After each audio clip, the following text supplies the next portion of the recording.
be. I asked another boy that question. I said, well, tell me about your dad. He said, which one? My real dad, my stepdad, or the guy my mom has now? I was like, oh my God, that was not a multiple choice question. I was not expecting a multiple choice answer. I just wasn't. And I promise you, if you ask some children about their father and the answers you get, sometimes you better be sitting down, because you're going to hear some things that will shock you.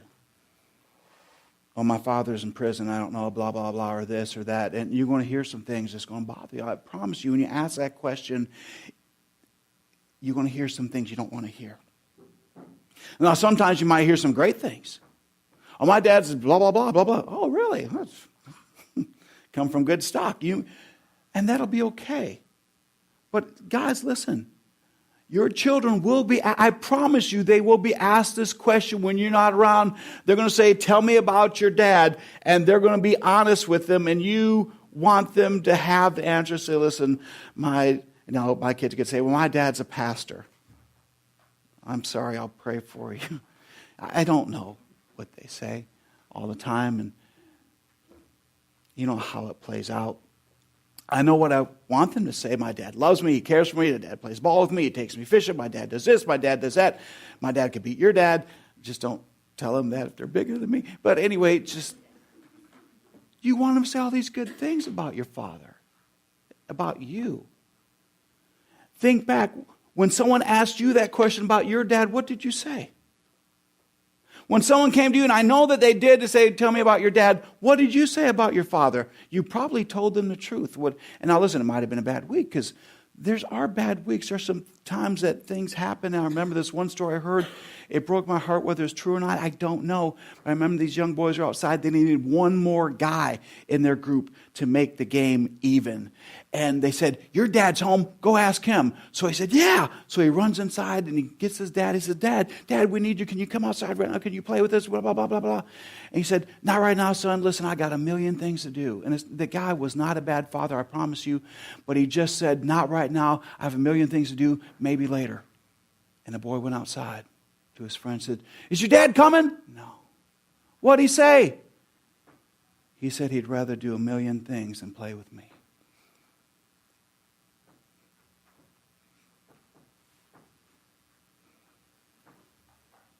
Now, I'm sure that's not what he meant, but that's what the child heard. Because you need to understand, kids hear things differently than we say them. Amen? We have to watch our words. We have to watch what we say, how we say it. Because how it's perceived in a child's heart is their reality. You may not have meant it. You may have said something you regret. And I remember one young girl also, once again, attractive young lady in our youth group, came, had a chip on her shoulder. And I remember we had a mini revival one night. We took them to a conference. And at this conference, things got kind of crazy because they're all picking on each other. I was praying 3 times a day. I'd pray for this youth. I prayed in the morning. I came back in the room and prayed at noon. I prayed at night. For several days we were there. And I said, they were just picking and bullying each other. I said, that's enough. That's enough. We got them all together. And I brought them together. I said, make a big circle. Hold each other's hand. I said, hold their hand now. Just grab it. I don't care if they washed it or not. Just grab it. And we made this big circle. And I said, I want you to say something nice about the person next to you. And they got real quiet there for a couple minutes. And they went around the room, and everyone had to come up with something nice about the person next to them all the way around. And then I said, I want you to say something that God would say about you. And it's one little girl. She said, I'm so glad God doesn't look at me like my daddy does. She had grown up in a home where her daddy verbally abused her and called her all sorts of names I can't even say. No wonder she had a chip on her shoulder. that man was destroying her, whether he realized it or not. Our words are harmful and, listen, can do worse than a physical beating at times.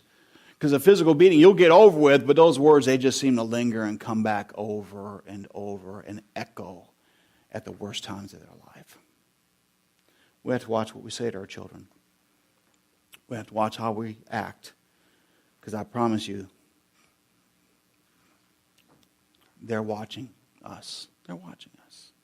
They're watching what we do in certain situations. They're watching how we handle things, because that's how they're going to be. And in Caleb's song when he was younger, I want to be just like you, because he wants to be just like me. Phillips, Craig, and Dean's song. We picked out songs for all of our children as they grew up. And, of course, Errol's Butterfly Kisses. He can't sing. I don't know how he sang that without crying. But all those songs they had, and Caleb's song was, I want to be just like you, because he wants to be just like me. And I promise you, they are going to be like you. And so the life you live out in front of them is the life that they're going to have the example. That's the life that they're going to have to go off of. And unless God intervenes, that's what they have. Now, I want to read some stats for you. This is from the fatherless generation. 63% of youth suicides are from fatherless homes. That's from the U.S. Department of Health census. That's 5 times the average. They're 5 times more likely in their life in a fatherless home. 90% of all homeless and runaway children are from fatherless homes. That's 32 times the average. 90% are from fatherless homes. 85% of all children who show behavior disorders come from fatherless homes. That's 20 times the average. That's from the Center of Disease Control. 80% of rapists with anger problems come from fatherless homes. That's 14 times the average. That comes from Justice and Behavior, volume 14, page 403 to 26. 71% of all high school dropouts come from fatherless homes. That's 9 times the average. That's the National Principals Association's report. You can go on and on and on and find all the statistics about children who come from fatherless homes. Let me share some positive things with you. Children with fathers who are involved in their lives are 40% less likely, to repeat a grade in school. They won't have to do another grade again. It seems like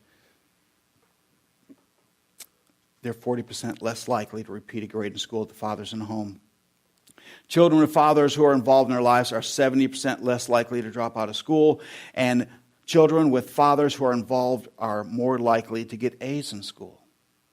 Just more likely. Children with fathers who are involved are more likely to enjoy school, engage in extracurricular activities, and there's a lot of positive effects to that as well. It means that their families and their marriages may stay intact because of the example they had growing up and the positive influence that the father played in the home. It's a challenge. And I think this is true, that we want to be the best fathers we can be. We do. We want to be a positive influence. We want to encourage our kids. We don't want to do anything to hinder them or hurt them in any way. Be a mentor. Be a mentor to your children and then to other children as well. We're one of those neighborhood houses. That means all the kids in the neighborhood come over our house because we have popsicles. And we play games in the backyard. We hang out and we buy extra pizza rolls and they can eat all that. Listen, we just do things to make them feel welcomed. That means, listen, our house is not going to be the cleanest house in the neighborhood either because we have kids running through it all the time. Sometimes I come home and say, oh, hey, who are you? Because I don't even know who they are. They're in my house. Oh, I know your son. I say, oh, okay. Just make sure they're not taking anything out with them when they leave. That's all. So it is. And I'm glad they feel that way. They can bring other people in. And we've led a lot of people to Christ in our home. We do play games. We sit, we talk, we ask them questions. We present the gospel to them, and we share Christ with them. I would encourage all of our men. Listen, when you're out and you see a guy with his family, just encourage him. Tell him he's doing a great job. Let him know. You see a dad doing something with his son and just say, man, that's awesome. I'm so glad you spend time with your children. That means a lot. That might be the first time he's done it. In some cases, it might be the last time he does it. It doesn't go well, but we don't know. So we just want to encourage that. And I want to encourage all men to, there's this site, father.com. I started reading through it, researching on it. I like it. I signed up for it, and I hope that you will too. It is the same thing. It's a National Center for Fathering. It's just fathers.com. You could sign up. They got articles, weekly emails, videos, tips, what to do, how to do these things, how to set up date nights for your daughter. They have all this information on there that's incredible. They want you to be the best father you can too. We want you to be the very best father you can be. We want you to be a godly man. We want you to love the Lord. We want your children to grow up in a safe environment. We want them to love the Lord. So we would just encourage you. Dad, sign up. Go to fathers.com. Look at it and see if you like it first. Sign up. Get these weekly emails. Do whatever it takes. Read the scriptures. Find out. Buy books that are... And I got in trouble because I opened a package from Amazon. Had my name on it. Who knew? She said, why'd you open that? It was your Father's Day gift. Well, it had my name on it. What do you want me to do? And I already knew because I checked the Amazon report since she ordered it. But I didn't know it was for me. I thought it was like another homeschool. We homeschool. They order stuff all the time. She said, that was your Father's Day gift. I said, okay. I bought myself some other gifts too, so it's okay. But we just do that. Guys, it means a lot. Your children, you have them for a brief time. They won't be leaving. At some point, I got all 6 kids at home now. And at some point, they have to move out. I know. But part of me doesn't want them to. I love them. I remember sitting there not too long ago, I was thinking, oh, my kids are going to be gone one day. I started crying. It's like, I don't even have one gone yet. I'm crying about all of them leaving. It's like, what kind of moron am I? But I love them, and I want the best for them. I don't want anyone to harm them. I want these other kids I know, the kids in the neighborhood, I want them to have these good examples. I want to be a positive father figure to them. I want to encourage them. I want to help them be godly young men. Anything we can do to help them, we want to do that. So understand that someone is going to ask your kid at one point, your children, about you. If you want them to say positive things, then you got to be a positive example. That's all I can tell you. Because they're going to tell them the truth, and you may not like what they say. But here's good news. There's time to change that. I don't care if they're even out of the house. There's time to change that. Anyone see that new song out, I Can Only Imagine, that new movie? A father who is not a good father and turned it around.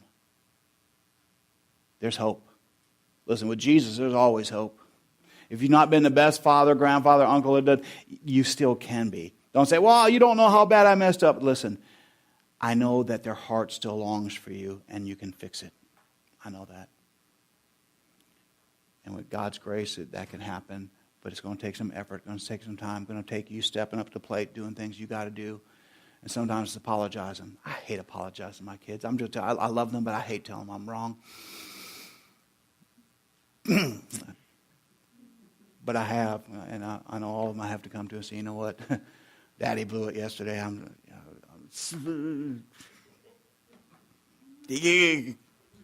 know what I'm saying? Okay. It goes better than that most times. But it's hard to humble yourself. But they need to see that also. They need to see that.